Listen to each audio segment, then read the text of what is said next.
Hi, I'm Mark Fensel, Spanish teacher at Marysville Early College High School, and it's my honor and privilege to be your child's teacher for Spanish 3 this semester. So while this year will look unlike any other in your child's schooling past, and we have some unique circumstances, the fundamentals remain the same. So my primary objective for all of my students, regardless of the level of Spanish that they're learning, is for them to develop confidence with the language and their ability to communicate with native speakers in a culturally competent manner. So to that end, about 90% of our face-to-face class time will be conducted in the target language, and it's largely discussion-based as students acquire high-frequency language that they can use both in the classroom and immediately outside the classroom as well, and as they work to better understand the culture of the Spanish-speaking world.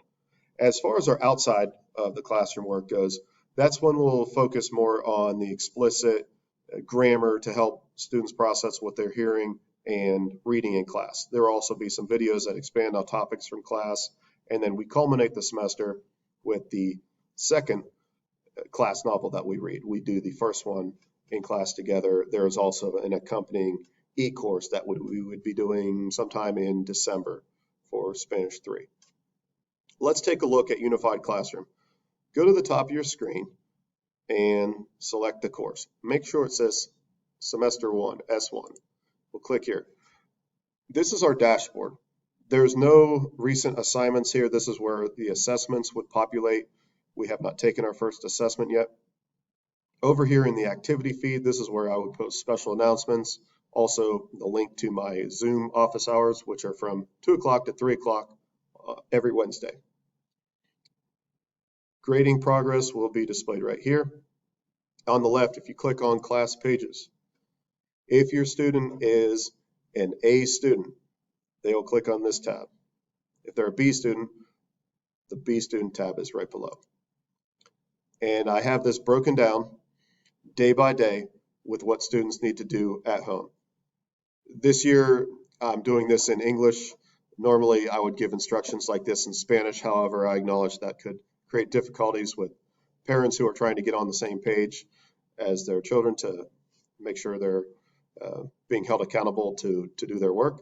So as you can see here, it's very clear what students need to do. Please note that I do very few digital assignments. So I want students to handwrite these responses in their notebooks or in their binders, and that's for 2 reasons.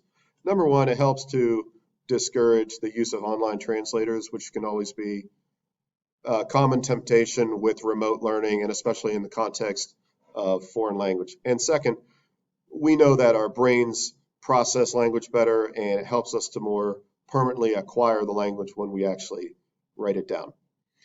I encourage you, anytime you have a question or concern, you can send me a message on Unified Classroom. You can also reach me by email at mgfensel@mevsd.us. That's MG like Michael Golf, Fensel at mevsd.us. I look forward to a great semester.